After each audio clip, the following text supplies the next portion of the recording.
സയ്യിദ് വലിയുള്ളാഹിയുടെ മൗലിദ് ആഘോഷിക്കുന്നത്. ഈ മൗലിദിന്റെ ഒന്നാമത്തെ വരി തന്നെ സയ്യിദ് വലിയുള്ളാഹിനെ പറ്റി പറയാനുള്ളത് എല്ലാം പറഞ്ഞു കഴിഞ്ഞു. അൽഹംദുലില്ലാഹിൽ മുസ്ബിഹി മുസബ്ബിഹു ഫീ മുഹീദിൽ വിജ്ദാൻ. അല്ലാഹുവിന്റെ പരിശുദ്ധി വാഴ്ത്താനാണ് നമ്മളെല്ലാവരും അല്ലാഹു പഠിച്ചത്. അല്ലാഹു നമ്മളെ മനുഷ്യന്മാര് ജിന്നുകള് മാത്രല്ല സർവ ജീവികള്, സസ്യങ്ങള്, പറവകള്, സർവത്തിനെ അല്ലാഹു പഠിച്ചത് അല്ലാഹുവിന്റെ പരിശുദ്ധി വാഴ്ത്തിക്കൊണ്ടിരിക്കാനാണ്. ആ കർത്തവ്യം എല്ലാവരും നിർവഹിച്ചുകൊണ്ടിരിക്കണം. അത് മനുഷ്യരിലും ജിന്നുകളിലുമുള്ള ദോഷികളല്ലാത്തവരെല്ലാം ആ കർത്തവ്യം നിർവഹിച്ചുകൊണ്ടേയിരിക്കും. സസ്യങ്ങളും പറവകളുമൊക്കെ, മത്സ്യങ്ങളും, സർവ സൃഷ്ടികളും, ആകാശങ്ങളും ഭൂമികളും പാറകളും സർവ സൃഷ്ടികളും അള്ളാഹു പഠിച്ച അള്ളാഹ് പഠിക്കാത്ത വേറൊന്നും നേതാവ് ഇവിടെ ഉള്ളത്. അള്ളാഹു പഠിച്ച സർവ സൃഷ്ടികളും അള്ളാഹുവിനെ തസ്ബീഹ് ചൊല്ലിക്കൊണ്ടിരിക്കുന്നുണ്ട്, അള്ളാഹുവിന്റെ പരിശുദ്ധി വാഴ്ത്തിക്കൊണ്ടിരിക്കുന്നുണ്ട് എന്നുള്ള പച്ച സത്യം വിശുദ്ധ ഖുർആനിൽ അല്ലാഹു തആല പറഞ്ഞു വെച്ചിട്ടുണ്ട്. പക്ഷേ ആ പരിശുദ്ധി വാഴ്ത്താൻ കൂടുതൽ അറിവുള്ളവര് അത് മനുഷ്യവർഗമാണ്. മനുഷ്യവർഗത്തിൽ ഏറ്റവും അള്ളാഹുവിന്റെ പരിശുദ്ധി വാഴ്ത്താൻ അറിവുള്ളവര് അത് അംബിയാ മുർസലീങ്ങളാണ്. അംബിയാ മുർസലീങ്ങളും പിന്നെ അംബിയാ മുർസലീങ്ങളെ അതേ സ്ഥാനത്തേക്ക് പ്രാതിനിധ്യത്തോടുകൂടെ ഇരിക്കുന്ന ഔലിയ. അംബിയാ മുർസലീങ്ങൾ തീർന്നാൽ പിന്നെ അവരെ പ്രാതിനിധ്യം സ്വീകരിച്ച് ആ അംബിയാ മുർസലീങ്ങളുടെ അതേ ചായലിരിക്കുന്ന ഔലിയകൾ. ഔലിയകൾ രണ്ട് വിധമുണ്ട്, രണ്ട് വിഭാഗമുണ്ട്. അംബിയാ മുർസലീങ്ങളുടെ അതേ ചായലിരിക്കുന്നത്. അംബിയാ മുർസലീങ്ങളെ ലാസ്റ്റ് പ്രവാചകൻ സയ്യിദുന മുഹമ്മദ് റസൂലുള്ളാഹി സ്വല്ലല്ലാഹു അലൈഹി വസല്ലം തങ്ങളാണ്. ആ സയ്യിദുന മുഹമ്മദ് റസൂലുള്ളാഹി സ്വല്ലല്ലാഹു അലൈഹി വസല്ലം തങ്ങളെ ഉമ്മത്തിൽപ്പെട്ടവരാണ് നമ്മൾ. അതാണ് അല്ലാഹു തആല നമുക്ക് നൽകിയ നിഅമത്തിൽ വെച്ച് ഏറ്റവും വലിയ നിഅമത്ത് അതാ. അല്ലാഹു നമ്മളെ മുത്തുനബിയുടെ ഈമാനുള്ള ഉമ്മത്തിൽപ്പെടുത്തി. അല്ലാഹു നമ്മൾ മരിക്കുന്നതിന് മുമ്പ് ഈ ഒരു നിഅമത്ത് ഊരിക്കളയാതെ ഈ ഈമാനിലായി മരിക്കാനും അല്ലാഹു നമുക്ക് എല്ലാവർക്കും നമ്മുടെ ഇഷ്ടജനങ്ങൾക്കും അല്ലാഹു തൗഫീഖ് തരട്ടെ. അപ്പോ ഈ മുത്തുനബി സല്ലല്ലാഹു അലൈഹി വസല്ലമ തങ്ങളുടെ ഉമ്മത്തിൽപ്പെട്ട ഔലിയ അവർക്ക് മറ്റ് മുൻ കഴിഞ്ഞു പോയ ഉമ്മത്തിനൊന്നും കിട്ടാത്ത വലിയ മഹത്വമുണ്ട്. അതെന്താ? റസൂലുള്ളാഹി സ്വല്ലല്ലാഹു അലൈഹി വസല്ലമ തങ്ങളുടെ ഉമ്മത്തിൽപ്പെട്ട ഔലിയായി, ആ ഔലിയായുടെ നേതാവ് ആരാ? ആ ഔലിയായുടെ നേതാവ് മൊയ്‌ദി ശൈഖാണ് റളിയല്ലാഹു അൻഹു. മൊയ്‌ദി ശൈഖ് റളിയല്ലാഹു അൻഹുവിന്റെ മുമ്പ് നേതാവായ ആളുണ്ട്. അത് സയ്യിദുന അബൂബക്കർ സിദ്ദീഖ് റളിയല്ലാഹു അൻഹു. അവരാണ് അമ്പിയാക്കന്മാർ കഴിഞ്ഞാൽ പിന്നെ ഏറ്റവും സൃഷ്ടിയാളെ കൂട്ടത്തിൽ വലിയ മഹത്വമുള്ള ആള്, വലിയ വലിയ അബൂബക്കർ സിദ്ദീഖ് റളിയല്ലാഹു അൻഹു. അങ്ങനെ വലിയ സ്വഹാബത്തുണ്ട്. ഉമർ ഇബ്നുൽ ഖത്താബ് റളിയല്ലാഹു അൻഹു, ഉസ്മാൻ ഇബ്നു അഫ്ഫാൻ റളിയല്ലാഹു അൻഹു, അലി ഇബ്നു അബീ ത്വാലിബ് റളിയല്ലാഹു അൻഹു. അങ്ങനെയുള്ള മഹാന്മാർ. അവർ കഴിഞ്ഞിട്ട് പിന്നെ താബിഈങ്ങളായ ഔലിയ. അങ്ങനെ വരും ഔലിയാവിന്റെ വലിയൊരു ശൃംഖല. ഈ ഔലിയാവിന് ഒരു പ്രത്യേകത ഉണ്ട്. അവര് അഷ്റഫുൽ ഖൽഖായ സയ്യിദുന മുഹമ്മദ് റസൂലുള്ളാഹി സ്വല്ലല്ലാഹു അലൈഹി വസല്ലമ തങ്ങളുടെ ചായറിലായിരിക്കണം. ആ ചായറ് ചെറിയ ചായറല്ല. തിരുനബി സല്ലല്ലാഹു അലൈഹി വസല്ലം ഇരുന്ന അധികാരത്തിന്റെ ചായറ്, ലോകം മൊത്തം ഭരിക്കുന്ന ആ ചായറ്, ആ ചായറിലാണ് തിരുനബിയുടെ പ്രതിനിധിയായി അബൂബക്കറിന് സിദ്ദീഖ് റളിയല്ലാഹു അൻഹു. പിന്നെ സിദ്ദീഖുൽ അക്ബർ റളിയല്ലാഹു അൻഹു വഫാത്തായപ്പോൾ തൊട്ടടുത്ത മഹാനായ ഉമർ ഇബ്നുൽ ഖത്താബ് റളിയല്ലാഹു അൻഹു അവിടെ എത്തി. അങ്ങനെ ചായൽ കൈമാറി അബ്ദുൽ ഖാദിർ ജീലാനി റളിയല്ലാഹു അൻഹുവിന്റെ അടുത്തെത്തി. അബുൽ ഹസൻ ഷാദിലി റളിയല്ലാഹു അൻഹുവിന്റെ കയ്യിലെത്തി. അങ്ങനെ വന്ന് നമ്മളെ നാട്ടുകാരനായ സിയം വലിയുള്ളാഹി തങ്ങളുടെ കയ്യിൽ എത്തി ആ ചയറിന്റെ വലുപ്പത്തിൽ. അതുകൊണ്ട് സിയം വലിയുള്ളാഹി ഖുതുബുസ്സമാനാണ്, മമ്പുറന്തങ്ങളും ഖുതുബുസ്സമാനാണ്. അതുപോലെ സിയം വലിയുള്ളാഹി ഖുതുബുസ്സമാൻ കാലഘട്ടത്തിന്റെ വലിയ മഹാനാണ്. ഖുതുബുൽ ആലം എന്നുള്ള പേരിലാണ് അവര് അറിയപ്പെടുന്നത്. രണ്ടും ഒന്നല്ല. അപ്പൊ സിയം വലിയുള്ളാഹി ഖദ്ദസല്ലാഹു തആല സിർറഹുൽ അസീസ് തങ്ങൾക്ക് അവര് തിരുനബി സല്ലല്ലാഹു അലൈഹി വസല്ലം ഇരുന്ന ചായറിൽ ഇരുന്നത് കൊണ്ട് അവർക്ക് അല്ലാഹു കൊടുത്ത മഅരിഫത്ത്, അവർക്ക് അല്ലാഹു കൊടുത്ത അറിവ്, അല്ലാഹുവിനെ കുറിച്ചുള്ള അറിവ്. നമുക്ക് അല്ലാഹുവിനെ പറ്റി എന്ത് അറിയും? അല്ലാഹു ഒരുവനാണെന്ന് അറിയും. മദർസിനെ കുറച്ച് പഠിച്ചു. അല്ലാഹു വാജിബായ സിഫത്തുണ്ട്, മുസ്തഹീലായ സിഫത്തുണ്ട്, ജായിസായ സിഫത്തുണ്ട്. അതിപ്പോ അല്ലാഹുവിനെ പറ്റി എവിടെ എത്തിയിട്ടില്ല. അല്ലാഹുവിനെ കുറിച്ചുള്ള അറിവ് അമ്പിയാക്കന്മാർക്ക് തന്നെ പൂർണ്ണമായിട്ടില്ല. അല്ലാഹുവിന്റെ ഹബീബ് സല്ലല്ലാഹു അലൈഹി വസല്ലം തങ്ങൾക്ക് കിട്ടിയ അറിവ് ആദം നബി അലൈഹി സ്വലാമിന് വരെ കിട്ടിയിട്ടില്ല. അത്രയും വലിയ അറിവുണ്ട്. അല്ലാഹുവിനെ കുറിച്ച് അറിഞ്ഞാൽ തീരുകയുമില്ല. പിന്നെ സ്വർഗ്ഗത്തിൽ ചെന്നാലും അവിടെ ചെന്നാലും അല്ലാഹുവിനെ പറ്റി ചർച്ച ചെയ്യാനും അല്ലാഹുവിനെ കുറിച്ച് പഠിക്കാനും. ഇവിടുന്ന് അല്ലാഹുവിനെ പറ്റി കുറച്ച് അറിഞ്ഞവരാണ് ഔലിയാ. അവർക്കവിടെ പെട്ടെന്നുണ്ട് അറിയാൻ. നമ്മൾ 1ാം ക്ലാസ് അവിടെ തുടങ്ങണം. സ്വർഗ്ഗത്തിലെല്ലാം ഭാഗ്യം കിട്ടിയാൽ നമുക്ക് ഭാഗ്യം തെറ്റ്. അതിനാണ് ഇപ്പൊ നമ്മൾ ഈ സദസ്സിലൊക്കെ ഇരിക്കുന്നത്. സ്വർഗ്ഗത്തിൽ കയറി ചെന്നാല് നമുക്ക് അല്ലാഹുവിനെ പറ്റിയുള്ള അറിവ് 1ാം ക്ലാസ് മുതൽക്ക് തുടങ്ങണം. ഔലിയാക്കന്മാരൊക്കെ +2 കഴിഞ്ഞല്ല. അമ്പിയാക്കന്മാര് ഒരു ഡിഗ്രി കഴിഞ്ഞവരാണ്. സയ്യിദുനാ റസൂലുള്ളാഹി സ്വല്ലല്ലാഹു അലൈഹി വസല്ലം ബിരുദാനന്ദ ബിരുദം കഴിഞ്ഞവരാണ്. തീർന്നിട്ടില്ല റസൂലുള്ളാഹി. ഓരോ സെക്കൻഡും അല്ലാഹുവിന്റെ ഹബീബ് സ്വല്ലല്ലാഹു അലൈഹി വസല്ലം അല്ലാഹുവിനെ പറ്റി അറിഞ്ഞുകൊണ്ടേയിരിക്കുകയാണ്. അല്ലാഹുവിനെ പറ്റി അറിഞ്ഞാൽ തീരില്ല. അല്ലാഹുവിന്റെ പരിപൂർണത തീരാത്തത് കൊണ്ട്, അതങ്ങനെ അനന്തമായി തുടരുന്നത് കൊണ്ട് അല്ലാഹുവിനെ പറ്റിയുള്ള അറിവ് തീരില്ല. അല്ലാഹുവിനെ പറ്റിയുള്ള അറിവ് എന്ന് പറഞ്ഞാൽ ഈ പ്രപഞ്ചത്തെ പറ്റിയുള്ള അറിവ്, അത് അല്ലാഹുവിനെ പറ്റിയുള്ള അറിവാണ്. അല്ലാഹു അങ്ങനെ ഈ സസ്യത്തിന് എന്തിനു പഠിച്ചു? ഈ സസ്യത്തിന്റെ തറവാടെന്താണ്? ആ സസ്യം കൊണ്ടുള്ള ഉപകാരം, ഉപദ്രവമെന്ന്, അതിനെ പറ്റിയെല്ലാം അറിവിട്ടിയാൽ അതുമായി ബന്ധപ്പെട്ട് കുറെ രഹസ്യങ്ങൾ അല്ലാഹു തആലക്കുണ്ടാവും. ആകാശത്തെ പറ്റി കുറെ രഹസ്യങ്ങളുണ്ട്, ഭൂമിയെ പറ്റി കുറെ രഹസ്യങ്ങളുണ്ട്. അതൊക്കെ അല്ലാഹുവിനുള്ള അറിവാണ്. അതൊക്കെ അല്ലാഹുവിന്റെ സൃഷ്ടികളല്ലേ, അല്ലാഹു കമ്പനിയിൽ നിന്ന് വന്നതാണല്ലോ.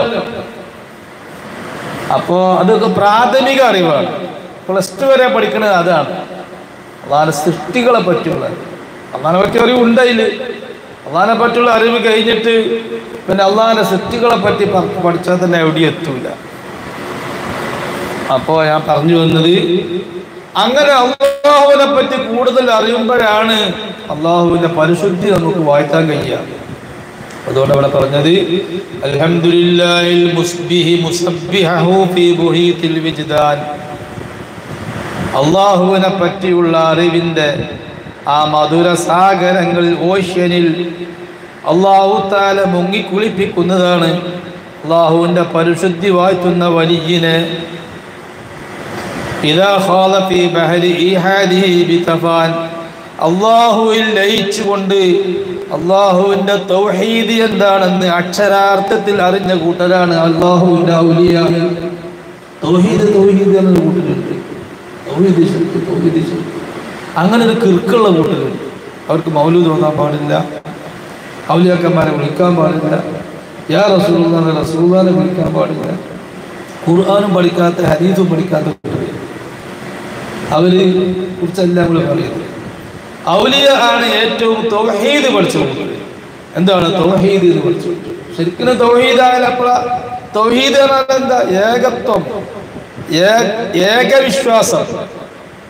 നമുക്കൊക്കെ ഏകവിശ്വാസം ഉണ്ടോ? ഏക ചിന്താഗതി ഉണ്ട്. നമുക്ക് 100,000 ചിന്തയല്ല നമുക്ക് എപ്പോഴും മനസ്സിൽ. നിസ്കാരത്തൊക്കെ നിൽക്കുന്നത് ഒരു ഏകചിന്ത, ഒരു ഏകീകൃത കിട്ടാൻ വേണ്ടിയാണ്. അള്ളാഹിനെ പറ്റി മാത്രം ചിന്തിക്കാൻ വേണ്ടി നിസ്കാരത്തിൽ നിൽക്കുന്നത്. നമുക്ക് അതുവരെ ചിന്തയില്ലാത്ത സംഗതികളൊക്കെ ഓർമ്മ വരുന്നത് നിസ്കാരത്തില്ല. നമുക്ക് അവിടെ തൗഹീദ്, വഹാബി ജമാഅത്ത് ഇസ്ലാമിയ വലിയ തൗഹീദിന്റെ ആൾക്കാർ, ഓലെ വാദം ഓർക്ക് അവിടെ തൗഹീദ്.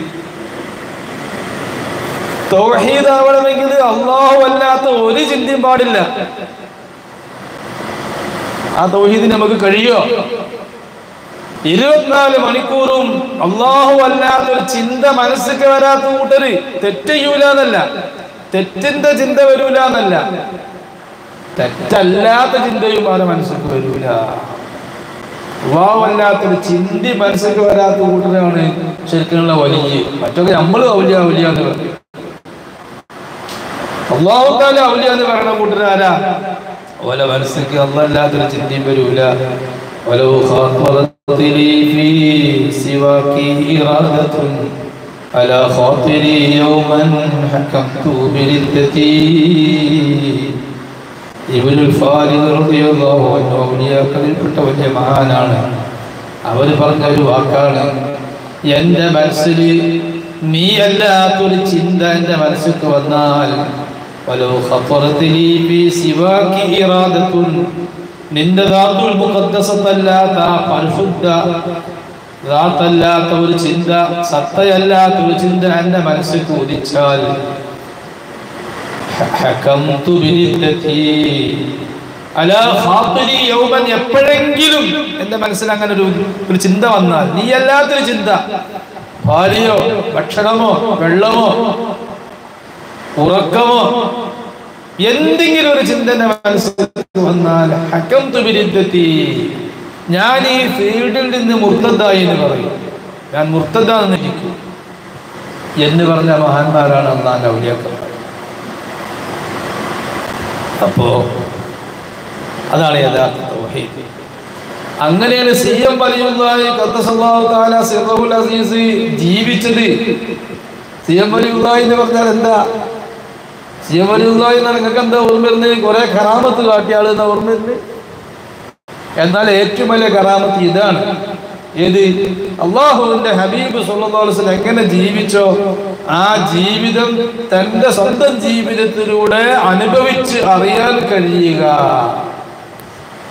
അത് തന്നെ കണ്ടവർക്ക് കാണിച്ചു കൊടുക്കാൻ സാധിക്കുക, അതാണ് ഏറ്റവും വലിയ കറാമത്ത്.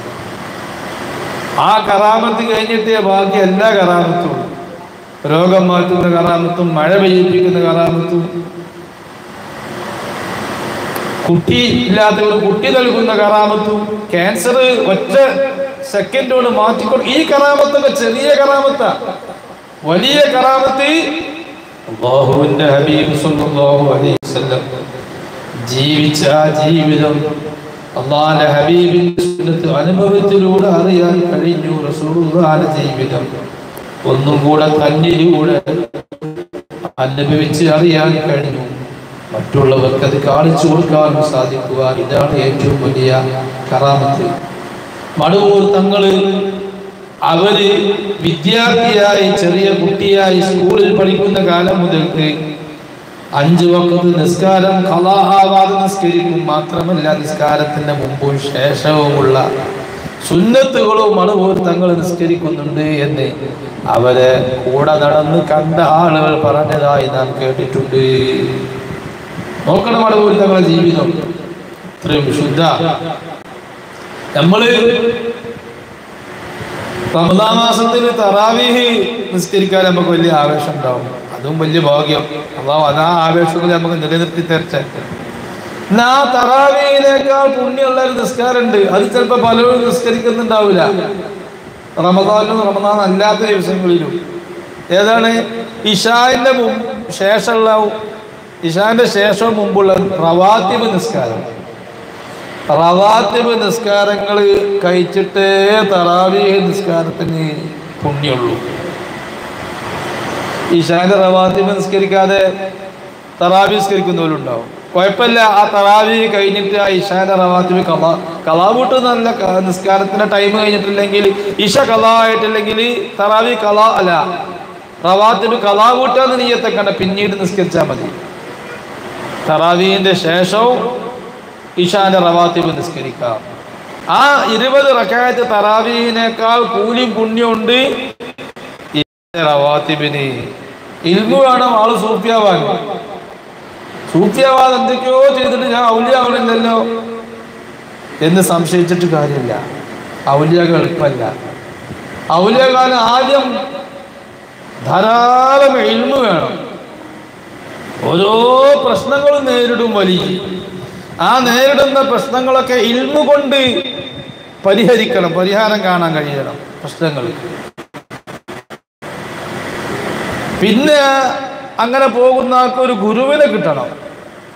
എന്നാലേ വലിയ പഠിച്ചോന് നമ്മളെ സ്വാലിഹികളിൽ പെടുത്തി തരും. സ്വാലിഹികളെ മഹബത്തി വെക്കുന്ന മുഅ്മിനീകളിൽ പെടുത്തി തരും. എന്നാൽ തന്നെ അത് വലിയ ഭാഗ്യമാണ്. നമ്മൾ ഈമാൻ കിട്ടി പഠിക്കാതെ അത്ര മോഹിച്ചാൽ മതി. നമ്മൾ വലിയാവാനൊന്നും നമ്മളെ കൊണ്ട് കഴിയൂല. നടക്കണ കാര്യമല്ല, കുറെ പണിയാ. അല്ല, ഈ മടവൂർത്തങ്ങൾ ജീവിച്ച ജീവിതം ജീവിക്കണം. ചെറുപ്പം മുതൽക്കേ റവാത്തിബ് വരെ ആവാതെ നിസ്കരിക്കണം. ളുഹ 8 റക്അത്ത് നിസ്കരിക്കും മടവൂർത്തങ്ങൾ. വിത്ർ 1 റക്അത്തല്ല, 3 റക്അത്തുമല്ല, എപ്പോഴെങ്കിലും 2-3 റക്അത്തല്ല, എല്ലാ ദിവസവും 11 റക്അത്ത് നിസ്കരിക്കുന്ന ആളാണ് മടവൂർത്തങ്ങൾ. മടവൂർത്തങ്ങളെ അനുസ്മരിക്കുന്ന ഈ ശവ്വാൽ മാസം നമുക്ക് മടവൂർത്തങ്ങൾ ആ ജീവിതത്തിൻ്റെ ചെറിയൊരു ഭാഗം നമ്മൾ ജീവിതത്തിൽ കൊണ്ടുവരാൻ സാധിച്ചാൽ നമ്മൾ ആ മടവൂർത്തങ്ങളോടുള്ള മഹബത്തിൽ നമുക്ക് ഒരു നിഷ്കളങ്കത കൊണ്ടുവന്ന് വരും. അള്ളാഹു അതിന് നമുക്ക് തൗഫീഖ് തരട്ടെ. 5 വക്ത് നിസ്കാരം നമ്മൾ ഖളാ ആവാതെ നിസ്കരിക്കണം. ഈ മുസ്ലിമാണെന്നിലേക്ക് എന്തോടോ നിന്റെ അടുത്ത് തെളിവ് എന്ന് പഠിച്ചാൽ ചോദിച്ചാൽ നമുക്ക് എന്തെങ്കിലും തെളിവ് പറയാൻ വേണ്ട. 5 വക്ത് നിസ്കാരമൊക്കെ അങ്ങനെ ഇങ്ങനെയൊക്കെ ആണെങ്കിലും, ഭക്തിയൊന്നുമില്ലാത്ത നിസ്കാരമാണെങ്കിലും, ഞാൻ 5 വക്ത് നിസ്കാരം അന്നെ പേടിച്ചിട്ട് എനിക്ക് പല അസൗകര്യങ്ങളും തടസ്സങ്ങളും പ്രതിബന്ധങ്ങളും ഒക്കെ ഉണ്ടെങ്കിലും നിന്നെ പേടിച്ച് ഞാൻ 5 വക്ത് നിസ്കാരം നിസ്കരിച്ചിട്ടുണ്ട് എന്ന് നമുക്ക് പഠിച്ചവരോട് പറയാൻ സാധിക്കണം. അതെങ്കിലും നമ്മൾ ഈ ആഖിറ സമാൻ ജീവിക്കുമ്പോൾ അതെങ്കിലും നമ്മൾ കൊണ്ടുവന്നാൽ അത് വലിയ കാര്യമായി. അത് നമ്മൾ തീരുമാനിക്കും. പിന്നെ ആ ഒരു റൂട്ടിൽ നമ്മൾ കയറിയിട്ട്, ആ റെയിലിൽ കയറിയിട്ട് ഇനി ഈ 5 വക്ത് നിസ്കാരങ്ങളുടെ റവാത്തിബ് നമ്മൾ ഒഴിവാക്കൂലെന്ന് തീരുമാനിക്കുക. അതുപോലെ റമദാൻ നോമ്പ്, എല്ലാ നോമ്പും ആ നോമ്പിന്റെ കൂലി വാത്തിലാക്കാത്ത രൂപത്തിൽ നല്ലവർക്ക് നോമ്പ് പിടിക്കുക. എന്നിട്ട് അതിന്റെ റവാത്തിബാണ് ശവ്വാല് 6 നോമ്പ് എന്ന് പറയുന്നത്. ഇനിയിപ്പോൾ റവാത്തിബ് നോൽക്കാത്ത നോമ്പ്, റവാത്തിബ് നോമ്പ് നോക്കാത്ത ആളുകളുണ്ട്. ഇനിയിപ്പോൾ നോക്കാൻ സമയമല്ല, കലാ വിട്ട സുന്നത്തുണ്ട്. ആ 6 നോമ്പ് നോക്കുമ്പോഴാണ് ആ റമദാനിൽ എന്തെങ്കിലും കുഴപ്പമുണ്ടെങ്കിൽ, ന്യൂനത ഉണ്ടെങ്കിൽ അത് പരിഹരിക്കപ്പെടും.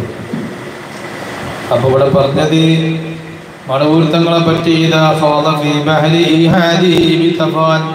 അള്ളാഹുവിൽ ലയിച്ചുകൊണ്ട്, അള്ളാഹുവിന്റെ തൗഹീദിൽ ലയിച്ചുകൊണ്ട് മടവൂർത്തങ്ങൾ ആ തൗഹീദിന്റെ സാഗരത്തിൽ മുങ്ങി.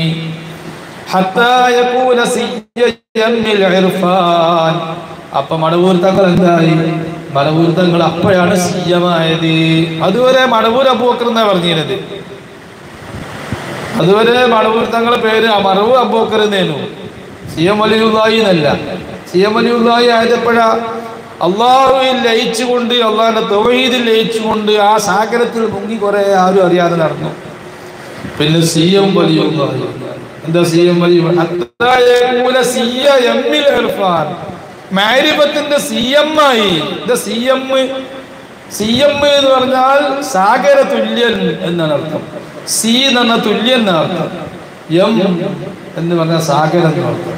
സിയമ്മിൽ ഇർഫാൻ, മാരിഫത്തിന്റെ അറിവിന്റെ ദിവ്യജ്ഞാനത്തിന്റെ സാഗര തുല്യനായി സി എം വലിയുള്ളായി. അപ്പൊ സി എം അപ്പോഴായത് സി എം എന്നുള്ള വാക്കിൽ തന്നെ ഉണ്ട് മടവൂർ തങ്ങളെ മൗലിദ് ഫുള്ള് സി എം സാഗര തുല്യൻ. ഇത് ഏത് സാഗര? ഇത് ദിവ്യജ്ഞാനത്തിന്റെ സാഗരം. ആ സാഗര തുല്യൻ